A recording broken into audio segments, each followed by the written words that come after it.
History of the Kings of Britain by Geoffrey of Monmouth. Book 9, Chapter 5. The Saxons, after their leader Cheldric was killed, are all compelled by Cador to surrender. The victory being thus gained, the king commanded Cador, Duke of Cornwall, to pursue them, while he himself should hasten his march into Albania, from whence he had advised that the Scots and Picts were besieging Alclud, in which, as we said before, Hoyle lay sick. Therefore, he hastened his assistance, for fear he might fall into the hands of the barbarians. In the meantime, the Duke of Cornwall, who had the command of 10,000 men, would not as yet pursue the Saxons in their flight, but speedily made himself master of their ships to hinder their getting on board, and manned them with his best soldiers, who were to beat the pagans in case they should flee thither.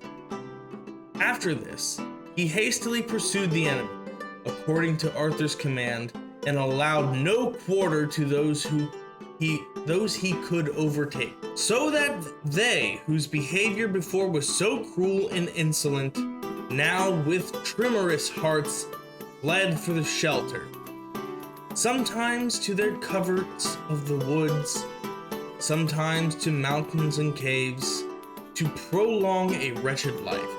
At last, when none of these places could afford them a safe retreat, they entreated the Isle of Thanet with their broken forces, but neither did they get free from the Duke of Cornwall's pursuit, for he still continued slaughtering them, and gave them no respite till he had killed Cheldric, and taken hostages for the surrender of the rest.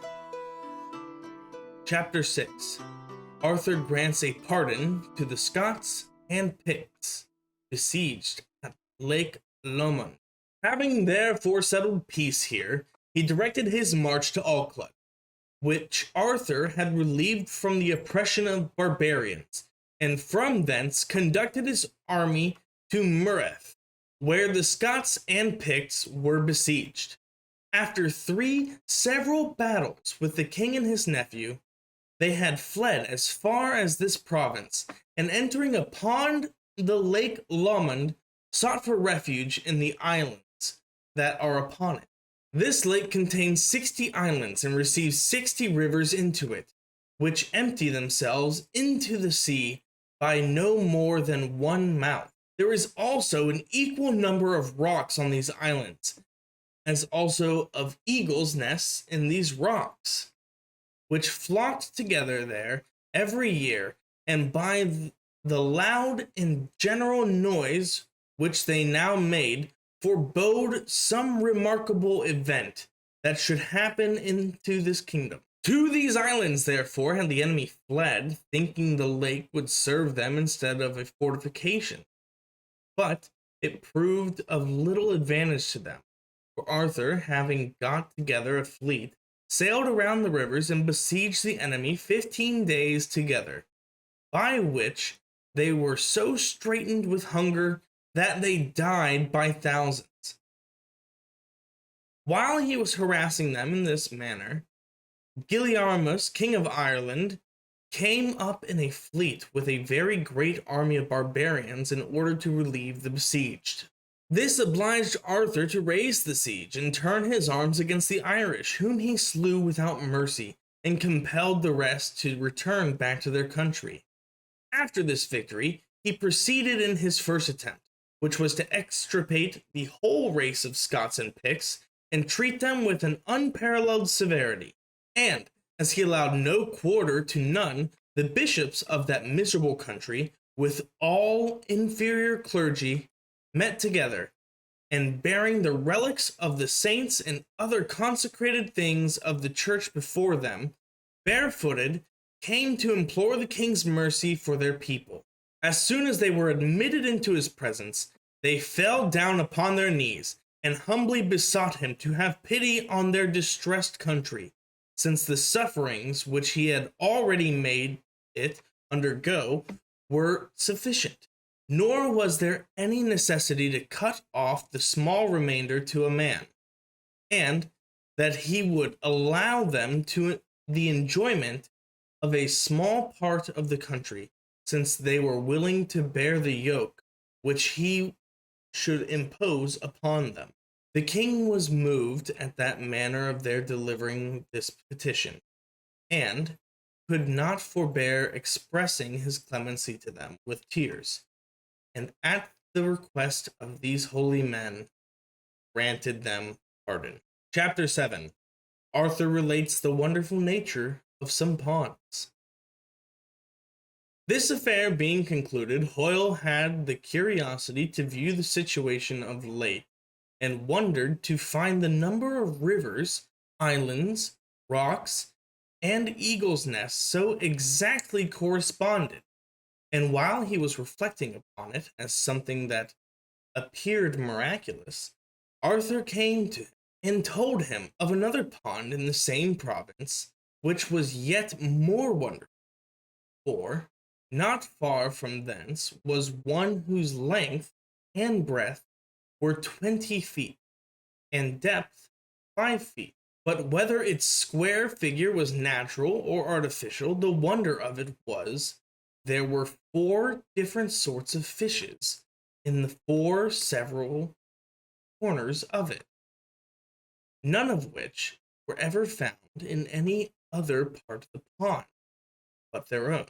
He likewise told him of another pond in Wales near the Severn, called by the country people Linlagwan, into which, when the sea flows, it receives in it the manner of a gulf, but so as to swallow up the tide, and never be filled, or have its banks covered, but at the ebbing of the sea, it throws out the waters which it has swallowed, as high as a mountain, and at last dashes and covers the banks with them.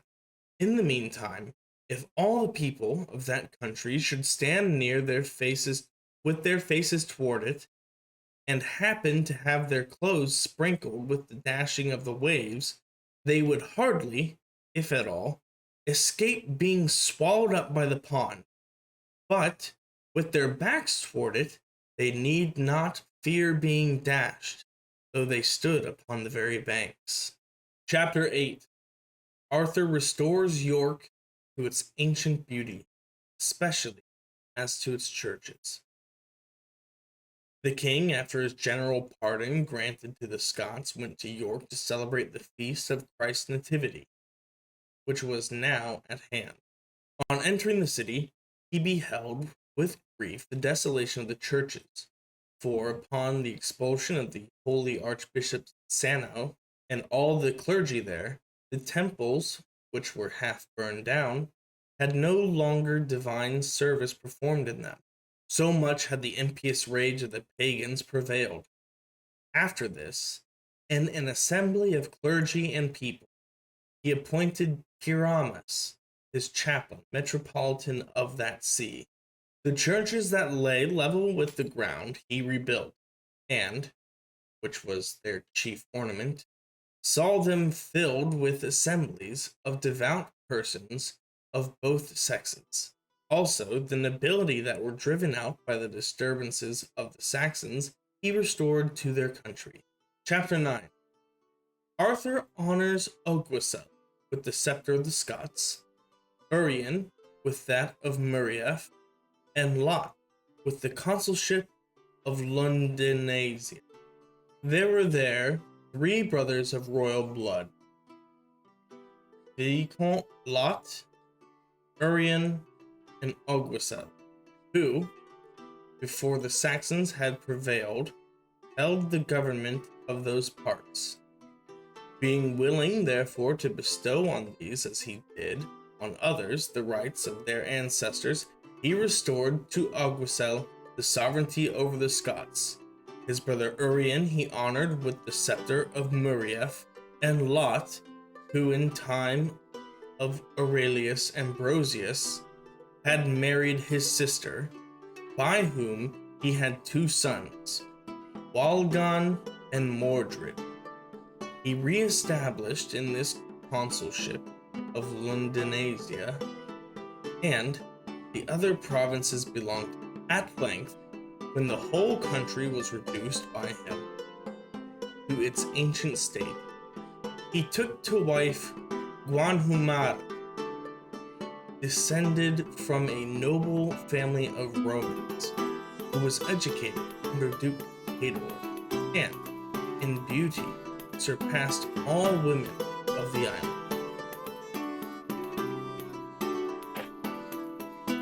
Well, I said we would read through chapter 9, and there it is, chapters 5 through 9. Pretty quick, pretty easy. Be sure to be on the lookout for the discussion video that should be coming up immediately after this is posted. Thank you guys so much. Be sure to like and subscribe if you feel like it. I'm not really gonna beg you to do so, but it does help the channel. So thank you all so much for everything you do. Have a good one.